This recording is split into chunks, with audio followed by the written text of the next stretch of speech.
The 2021 330e is what is considered a PHEV, or a plug-in hybrid electric vehicle. So the starting price is $44,500. The gas engine is a 2-liter twin-power turbo inline 4-cylinder that produces 181 horsepower. The electric motor is powered by a 12 kilowatt-hour high-voltage lithium-ion battery. And this is a modular battery produced in conjunction with Samsung. BMW has been working with Samsung since 2009 on these.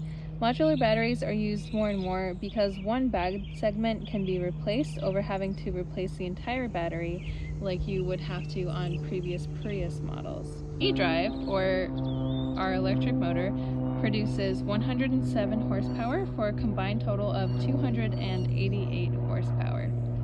The total torque output is 310. 330e gets 75 mpge, or miles per gallon equivalent. Does 0 to 60 in a conservative 5.6 seconds. That's measured without extra boost. And the top speed is limited at 143. However, the top speed in all-electric mode is 87. The gas tank is a 10-gallon gas tank. This right here is an emergency release for your charging door. So if ever you can't get it to open, you just pop this out of its holder, give it a hard tug, and it'll pop that door open for you.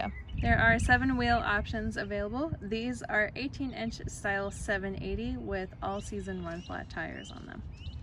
So we've gotten a lot of concerned questions about our trunk space, and it's true that it is a little bit smaller than the standard 330 trunk space. You do have an option to fold this cover down to give you a little bit of extra room, or you can pop it back up like that and keep it there.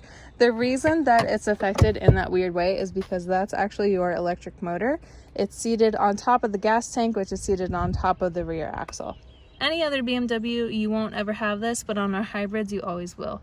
And that's because the fuel system needs to be depressurized before you can open that door.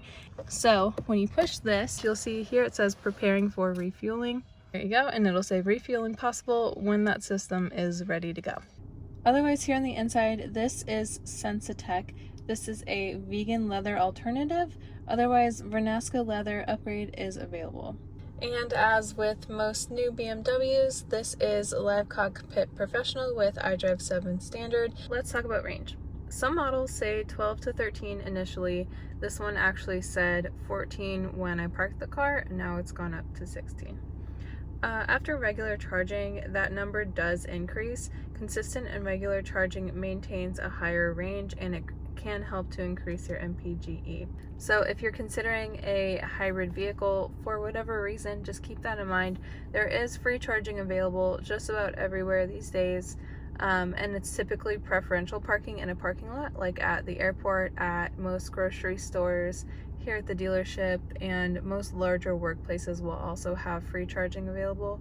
Otherwise, there are subscriptions through different apps that we'll talk about here in a minute. So as I mentioned earlier, the battery is a 12 kilowatt hour lithium ion battery.